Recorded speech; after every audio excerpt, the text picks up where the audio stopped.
Allahu Akbar. Wala haula wala quwwata illa billahil aliyyil azim. Subhanallah walhamdulillah wala ilaha illallah. Allahu Akbar. Wala haula wala quwwata illa billahil aliyyil azim. Subhanallah walhamdulillah wala ilaha illallah. Allahu Akbar. Wala haula wala quwwata illa billahil aliyyil azim. A'udzu billahi minasyaitonir rajim. Bismillahirrahmanirrahim. Assalamualaikum warahmatullahi wabarakatuh. Waalaikumsalam warahmatullahi wabarakatuh. Bu, Pak, ya. Di sini udah pada kurban belum? Ya. Kurbannya sapi apa kambing? Sapi. Sapinya berapa banyak? Berapa? Berapa? Totalnya ada yang 10, ada yang 20, ada yang 30 sapi, ada yang kambing.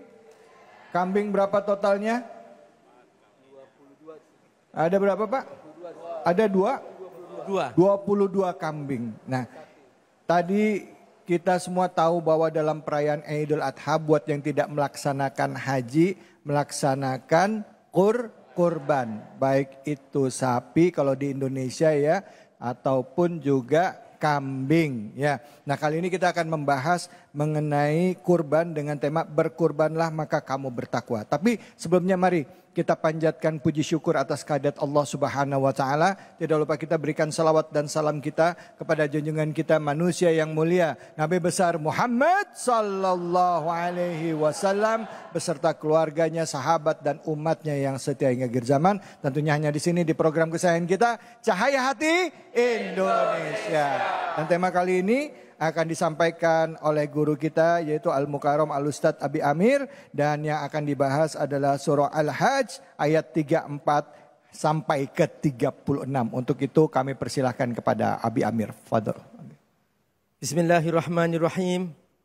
Assalamualaikum warahmatullahi wabarakatuh. Waalaikumsalam warahmatullahi wabarakatuh. Alhamdulillah.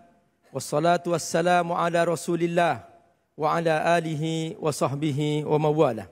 Ashhadu an la ilaha illallah wahdahu la syarika lah. Wa ashhadu anna Muhammadan abduhu wa rasuluh. Allahumma salli ala Sayyidina Muhammad wa ala alihi wa sahbihi ajma'in wa ba'du. Bu, sehat? Alhamdulillah. Mbak, ya. Semangat. Semangat. Masya Allah. Jadi hari ini temanya tentang kurban. Dan ayat-ayat yang akan kita bahas ada dalam surah Al-Hajj. Surah Haji. Jadi kalau ibu, bapak buka Quran.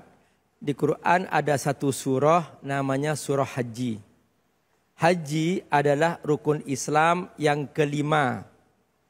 Banyak yang bertanya, Pak Ustadz, mengapa kok ada ibadah yang itu sulit kita mampu untuk melaksanakan?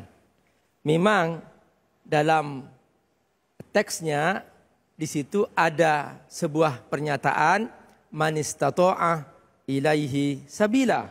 Setiap menyebut tentang haji selalu dihubungkan dengan sebuah pernyataan bagi yang mampu. Nah, mampu itu seperti apa? Ada tiga.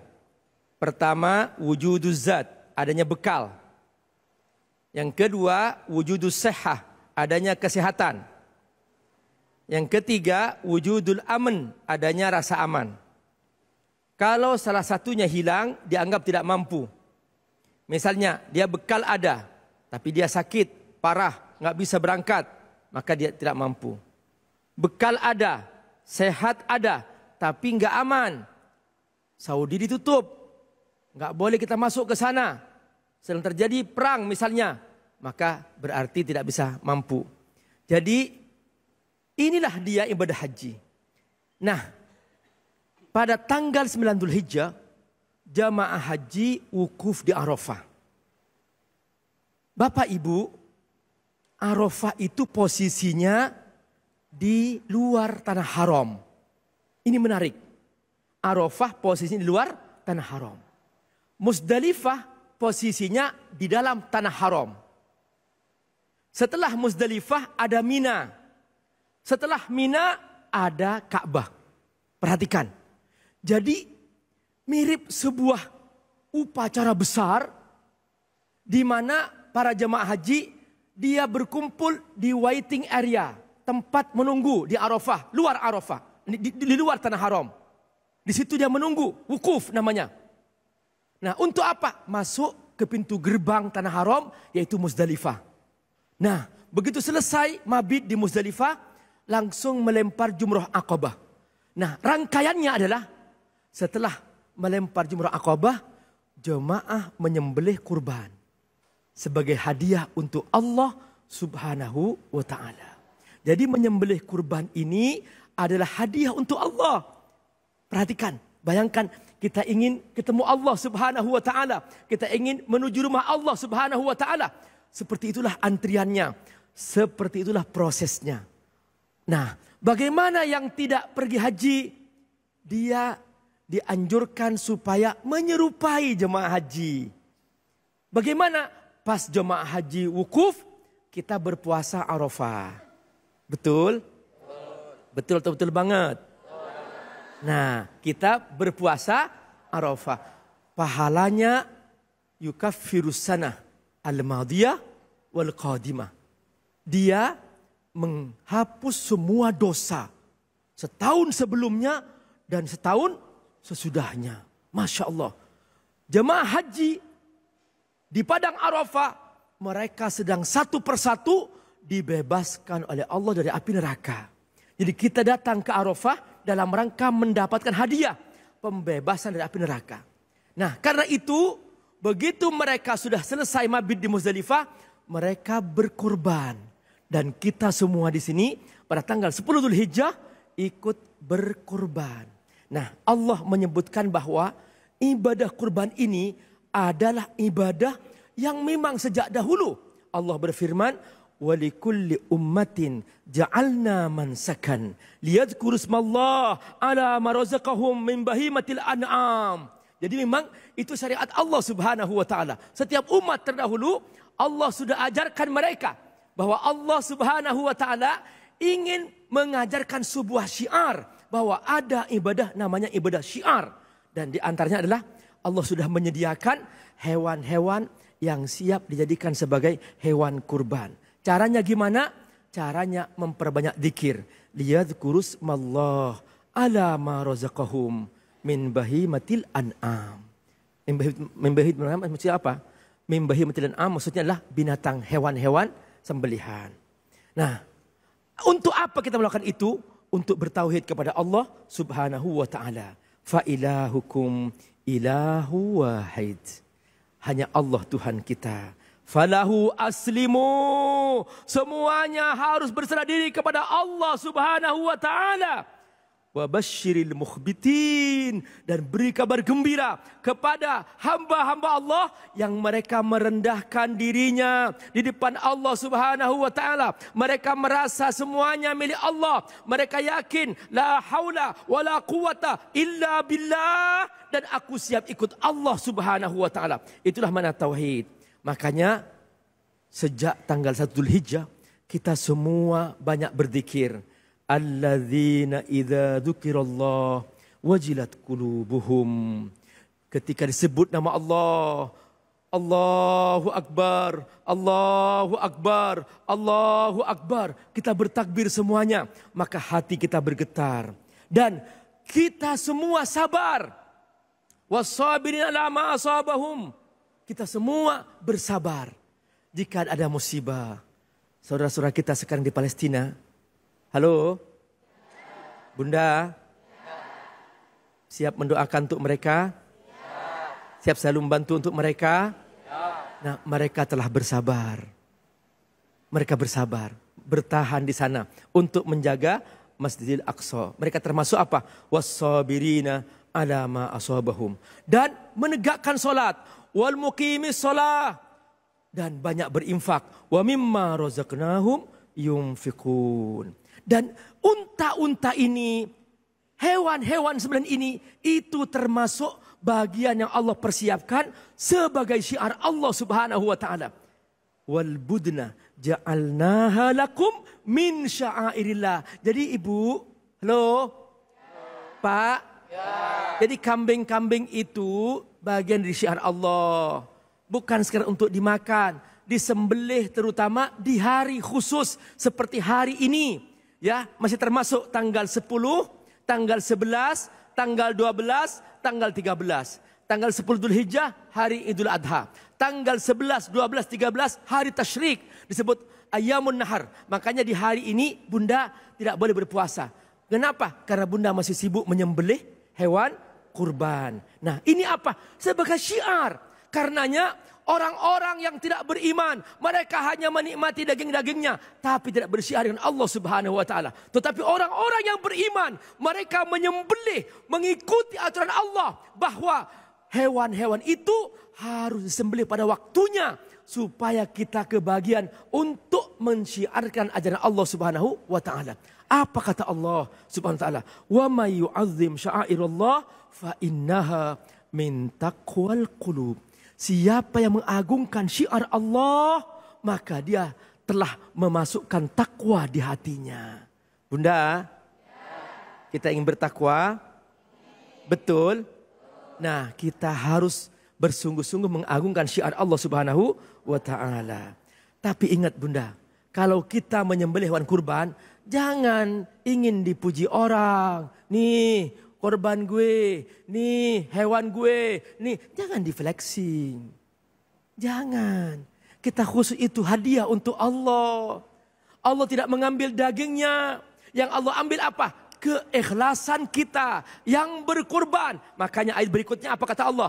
La yanalallaha luhumuha wala dima'uha walakin yanaluhu taqwa minkum. Yang Allah ambil dari kalian bukan daging kurban, bukan hewan kurbannya. Allah enggak butuh hewan kurbannya, tapi Allah mengambil siapa yang paling ikhlas di antara kalian. Perhatikan, Allah menggunakan kata takwa untuk makna ikhlas. Imam Nawawi menyebutkan ayat ini dalam babul ikhlas dalam kitab itu Shalihin, supaya kita paham bahwa ustu'milah mustalahut taqwa min ajli makna ikhlas, bahwa Allah Subhanahu wa taala menyebutkan dengan istilah takwa agar kita ikhlas kepada Allah Subhanahu wa taala. Dan ini makna penting bahwa tidak mungkin seorang bertakwa kalau tidak ikhlas. Ya. Maka cara bertakwa hendaklah kita ikhlas kepada Allah Subhanahu wa taala. Baik Abi, terima kasih banyak Abi. Bu, siapa yang mau bertanya angkat tangannya. Ya, silakan. Mana tadi yang di depan? Iya, iya. Silakan Ibu. Yang hejo. Bu, namanya siapa tuh? Ibu Suki. Bu? Suki. Suaranya pelan banget. Ibu Suki. Bu Suki. Wanusuki wa mayayo. Ya, itu dari kata nusuk. Nusuk ya. Yang artinya ibadah. Ibadah. Sembelihan, ya. sembelihan. Sembelihan. Ya. Sembelihan. Sembelihan tuh. Oh iya. Nusuk. Iya baik, silakan Ibu. Assalamualaikum warahmatullahi wabarakatuh. Waalaikumsalam warahmatullahi wabarakatuh. Saya dari Masjid Taklim Alaika Salam RT 9 RW 8. Ya. Izin bertanya Pak Ustadz. Ya, ya Bu Suki. Ya. RT berapa? RT 9. RT 9. RW 8. RW 8. Penting Udik Bantar Gebang. Ya itu dia. Lupa disebut. Bu, pertanyaannya apa? Saudara saya termasuk tidak mampu Pak Ustadz. Iya. Sampai saat ini belum pernah berkurban. Iya. Apa tetap boleh menerima dan memakan daging kurban tersebut? Dia nggak mampu, belum pernah berkurban, tapi boleh nggak dia terima daging kurban? Ya, menerima dan memakan daging Memakan daging kurban, oke. Ya, silakan. Terima kasih Pak Ustadz. Terima kasih banyak. Masya Allah. Assalamualaikum warahmatullahi wabarakatuh. Waalaikumsalam warahmatullahi wabarakatuh. Silakan Abi. Di ayat 36 yang barusan kita bahas, surah Al-Hajj, di situ ada bacaan wa at'imul qani'ah wal mu'tar. Yang boleh makan daging kurban itu siapa saja. Orang kaya boleh, orang miskin juga boleh. Semua yang tidak berkorban boleh, yang berkurban juga boleh. Jadi hewan kurban ini Bu, bukan untuk orang miskin saja. Yang kaya makan juga. Bukan hanya untuk orang lain. Yang berkurban juga boleh. Jadi iya, jadi ini memang syiar gitu loh. Boleh nggak kita nentuin misalnya, saya kurban nih, ya, saya bilang sama yang motong, saya nitip paha ya. Iya. Boleh nggak? Justru itu sunnah. Itu sunnah? Sunnahnya. Justru kita supaya mensyiarkan kita menikmati daging kurbannya itu. Oh gitu. Iya. Minta saya bilang, saya minta paha kanan. Boleh? Boleh. Jangan yang kiri. Boleh. Jangan minta kotorannya. Siap Abi. Boleh Abi ya. Jadi ceritanya, jadi di zaman Nabi itu kata Nabi, kamu nih misalnya ada orang miskin Bu, tapi dia punya domba. Dia sembelih setelah sholat Id. Maka dia sudah berkorban. Maka kata Nabi silahkan bagi 3. Kau makan di hari raya sepertiga kau simpan di dalam untuk kamu beberapa hari kemudian. Dan sisanya kamu sepertiga kamu bagi-bagi. Boleh. Itu sunnahnya. Karena memang ini syiar. Iya syiar. Allah bersyiar dengan itu. Oh gitu ya. Baik. Masya Allah. Terima kasih banyak Abi. Kita berpikir bahwa selama ini ya potong hewan kurban itu ya memang untuk duafa aja. Atau fakir miskin. Beda dengan zakat. Kalau zakat memang untuk duafa. Tapi kalau orang berkurban, dia memang Allah bersyiar. Yang kaya makan, yang miskin makan, yang berkurban makan. Semuanya silahkan berlomba-lomba untuk menikmati. Itu daging khusus, daging istimewa dari Allah subhanahu wa ta'ala. Jadi seakan-akan setelah disembelih, ya Allah ini daging untukmu. Kata Allah, silahkan kau makan bersenang-senang. Sudah gitu aja. Masya Allah. Itulah kurban. Masya Allah. Ya Allah. Baik. Ya nanti ajak saudaranya untuk bisa menikmati daging kurban. Siapa yang kelebihan di rumahnya nanti bagi ya ke ibu ya. Ya. Kalau saya kurbannya tusuk ma'arang aja boleh nggak? Oh boleh. Nyumbang tusuk ma'arang. Baik Abi, terima kasih banyak Abi. Ya. Baik pemirsa, masih banyak yang kita bahas tentang kurban. Karena pengetahuan kita tentang kurban ini masih sangat terbatas ya. Karena sebagian besar di antara kita menganggap ini sebagai ritual potong hewan ternak. Ya, lillahi ta'ala untuk dibagikan kepada fakir miskin atau orang-orang yang membutuhkan. Ternyata kita pun yang berkurban, kita pun sendiri boleh milih daging kurbannya. Nanti kita bahas lebih dalam lagi tentang kurban hanya di sini. Di Cahaya Hati Indonesia.